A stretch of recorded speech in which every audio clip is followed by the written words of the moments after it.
Hi friends, வணக்கம். Welcome to biology king Tamil YouTube channel. நம்ம இந்த வீடியோவில் என்ன பார்க்க போகிறோம்னு பார்த்திங்கன்னா, புறாவோட லைஃப் ஸ்டடி தான் பார்க்க போகிறோம். அதாவது பிஜியனோட லைஃப் ஸ்டடி பார்க்க போகிறோம். நம்ம ஏன் இது டைப் பண்ணாமல் போட்டிருக்கோன்னு பார்த்தோன்னா, சீக்கிரமாக எக்ஸாம் வந்துடுறதுனால நம்ம இதை டைப் பண்ணாமல் அப்படியே எழுதுனதே உங்களுக்கு போடுறேன். ஏன்னா எக்ஸாம் டைமில் லாஸ்ட் டைமில் நீங்கள் பார்த்துட்டு போனீங்கனாலும் உங்களுக்கு ஈஸியாக இருக்கும். உங்களுக்கு எக்ஸாமுக்கு இதிலேருந்து கொஷின்ஸ் வரதுக்கு வாய்ப்பு இருக்குது. புறாக்களின் உடலமைப்பு என்ன வடிவம் கொண்டது அப்படின்னு பார்த்தோம்னா, படகு வடிவம். புறாக்களின் மேல் மற்றும் கீழ்த்தாடைகளில் பற்கள் உள்ளதா அப்படின்னு பார்த்தோம்னா, பற்கள் இல்லை. புறாக்களின் புறநாசி துளையின் மேல் காணப்படும் உணர்ச்சி மிகு பருத்த மென்மையான தோலுக்கு என்ன பெயர் அப்படின்னு பார்த்தோம்னா, சியர். புறாக்களின் கண்களில் ஒளி ஊடுருவும் தன்மை கொண்ட டேஷ் சவ்வு காணப்படுகிறது. என்னன்னு பார்த்தோம்னா, நிக்டிடேட்டிங் சவ்வு, அதாவது நிக்டிடேட்டிங் மெம்பரேன். புறாக்களின் வால் பகுதியின் முதுகுப்புறத்தில் காணப்படும் குமிழ் போன்ற பாப்பில்லாவில் காணப்படும் சுரப்பி எது அப்படின்னு பார்த்தோம்னா, எண்ணெய் சுரப்பி அல்லது யூரோபீஜியல் சுரப்பி, அதாவது பிரெயின் கிளாண்ட் ஆர் யூரோபீஜியல் கிளாண்ட். பறவைகளில் காணப்படும் ஒரேயொரு தோல் சுரப்பி எது அப்படின்னு பார்த்தோம்னா, எண்ணெய் சுரப்பி அல்லது யூரோபீஜியல் சுரப்பி. பறவைகளில் காணப்படும் எண்ணெய் சுரப்பியின் பணி என்ன அப்படின்னு பார்த்தோம்னா, இறக்கையில் ஏற்படும் உராய்வினை தடுக்க, அதாவது பறக்கும்போது இறக்கையில் ஏற்படும் உராய்வினை தடுக்க இது பயன்படுகிறது. புறாக்களின் உடலின் வெப்பநிலை எப்போதும் சீராக உள்ளதால் எவ்வாறு அழைக்கப்படுகிறது அப்படின்னு பார்த்தோம்னா, வெப்பம் மாறா விலங்குகள், அதாவது ஹோமியோதெர்ம் என அழைக்கப்படுகிறது.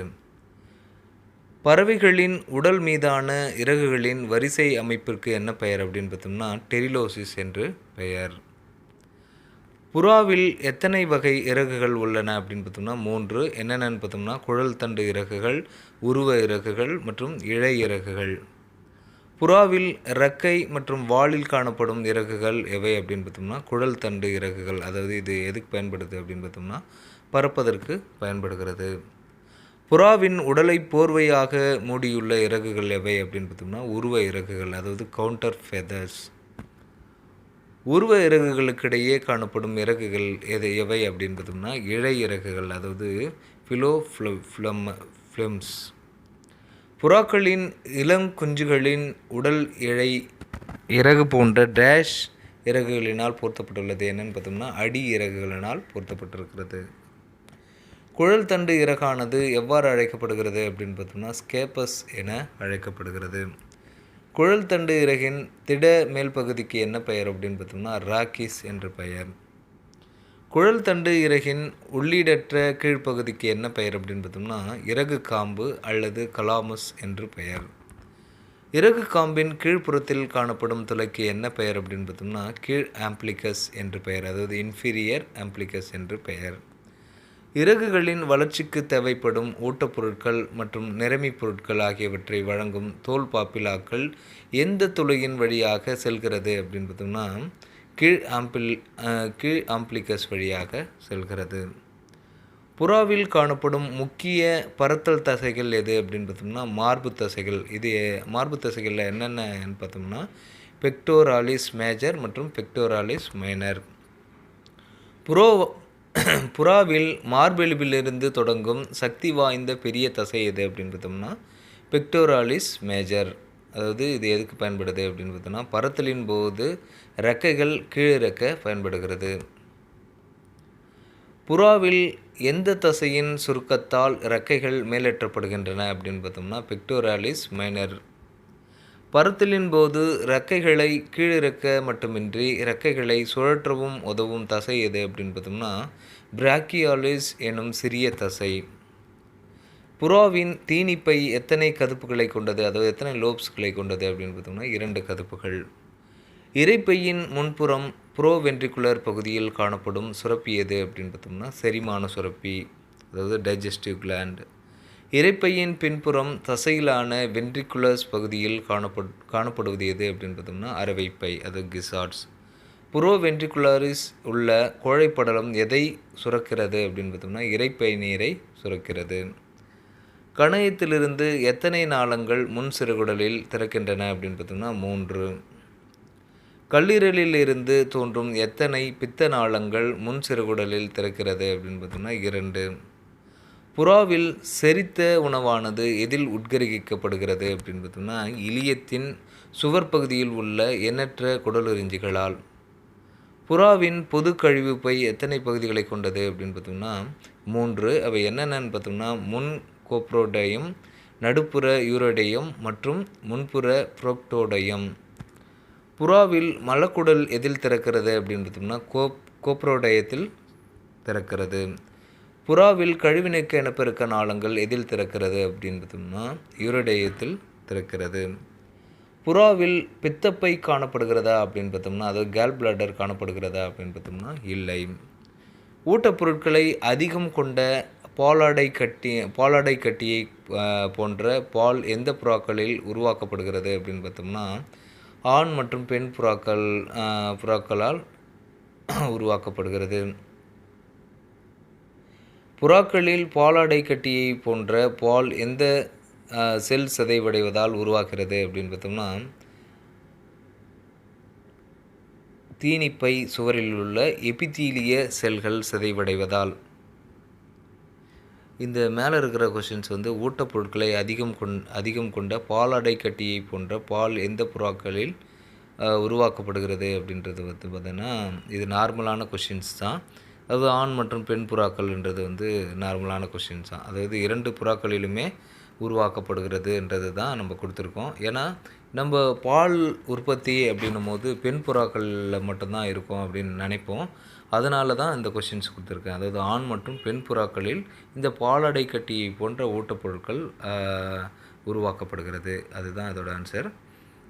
இந்த பாலாடை கட்டி போன்ற பால் எந்த செல் சிதைவடைவதால் உருவாகிறது அப்படின்னு பார்க்கும்போது தீனிப்பை சுவரில் உள்ள எபித்தீலிய செல்கள் சிதைவடைவதால். புறாவின் இளம் குஞ்சுகளுக்கு ஊட்டப்படும் பால் எதிலிருந்து தோன்றுகிறது அப்படின்னு பார்த்தோம்னா தீனிப்பை சுவரில் உள்ள எபித்தீலிய செல் சிதைவடைவிலிருந்து தோன்றுகிறது. பறவைகளில் எந்த சுவாச முறை நடைபெறுகிறது அப்படின்னு பார்த்தோம்னா நுரையீரல் சுவாசம், அதாவது பல்மனரி ரெஸ்பிரேஷன் நடைபெறுகிறது. பறவைகளின் சுவாச மண்டலத்தில் தசையிலான உண்மையான உதரவிதானம் உள்ளதா என்று பார்த்தோன்னா இல்லை. புறாக்களில் நுரையீரல்கள் விரிவடையும் தன்மையற்றதாக காணப்படுகிறது. ஏன் அப்படின்னு பார்த்தோம்னா கடினமான எலும்பு கட்டமைப்பு, அதாவது நுரையீரல்களை சுற்றி இருப்பதால். புறாக்களில் உட்சுவாசம் இயல்பாகவும் வெளிச்சுவாசம் செயல்மிகு நிகழ்வாக உள்ளது. ஏன் அப்படின்னு பார்த்தோம்னா கடினமான எலும்பு கட்டமைப்பு, அதாவது நுரையீரல்களை சுற்றி இருப்பதால்.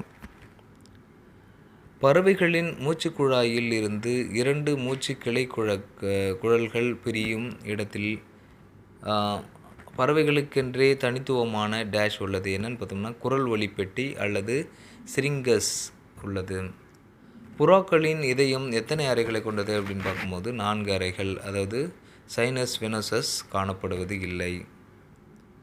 புறாக்களில் 2 முன்கேவல் சிரை என்கிற பெருஞ்சிரைகளும் 1 பின்கேவல் சிரை என்கிற கீழ்பெருஞ்சிரையும் எதில் திறக்கிறது அப்படின்னு பார்த்தோம்னா ஆரிகளில் திறக்கிறது. புறாவின் இதயத்தின் வலது மற்றும் இடது வென்ட்ரிக்கிளில் இருந்து இரத்தத்தை எடுத்து செல்வது எது அப்படின்னு பார்த்தோம்னா நுரையீரல் தமனி மற்றும் சிஸ்டமிக் தமனி. புறாவின் வலது ஆரிக்குலோ வென்ட்ரிகுலார் துளையிலுள்ள வால்வு எது அப்படின்னு பார்த்தோம்னா ஓரிதழ் வால்வு.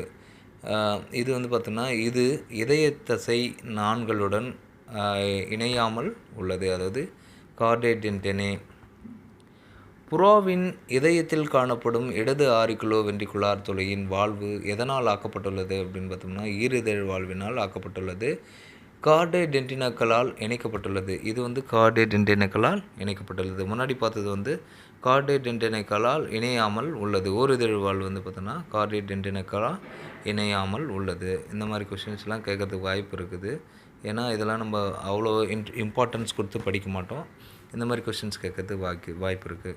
புறாவின் இதயத்தில் நுரையீரல் தமனி வலது வென்ட்ரிக்கிளுடன் இணையும் இடத்தில் காணப்படும் வால்வு எது அப்படின்னு பார்த்தோம்னா 3 அரைச்சந்திர வால்வுகள், அதாவது செமிலியூனார் வால்வ்ஸ். புறாவின் புறநரம்பு மண்டலத்தில் எத்தனை மூளை நரம்புகள் உள்ளன அப்படின்னு பார்த்தோம்னா 12 இணை மூளை நரம்புகள் உள்ளன. புறாவின் புறநரம்பு மண்டலத்தில் எத்தனை தண்டுவட நரம்புகள் உள்ளன அப்படின்னு பார்த்தோம்னா 38 இணை தண்டுவட நரம்புகள் உள்ளன. புறாவின் கண்கள் எந்த தன்மை கொண்டது அப்படின்னு பார்த்தோம்னா கோள வடிவம் இல்லை. இது வந்து இருபுறமும் குவிந்த தன்மை கொண்டது. பறவைகளில் பார்வைக்கான முக்கிய அமைப்பாக உள்ளது எது அப்படின்னு பார்த்தோம்னா பெக்டன். இது வந்து பார்த்தோம்னா இழை போன்ற நீட்சி பின்கண் அறையினுள் உள்ளது. பறவைகளில் நுகர்ச்சி உணர்வு சரியாக வளர்ச்சி அடைந்துள்ளதா அப்படின்னு பார்த்தோம்னா இல்லை.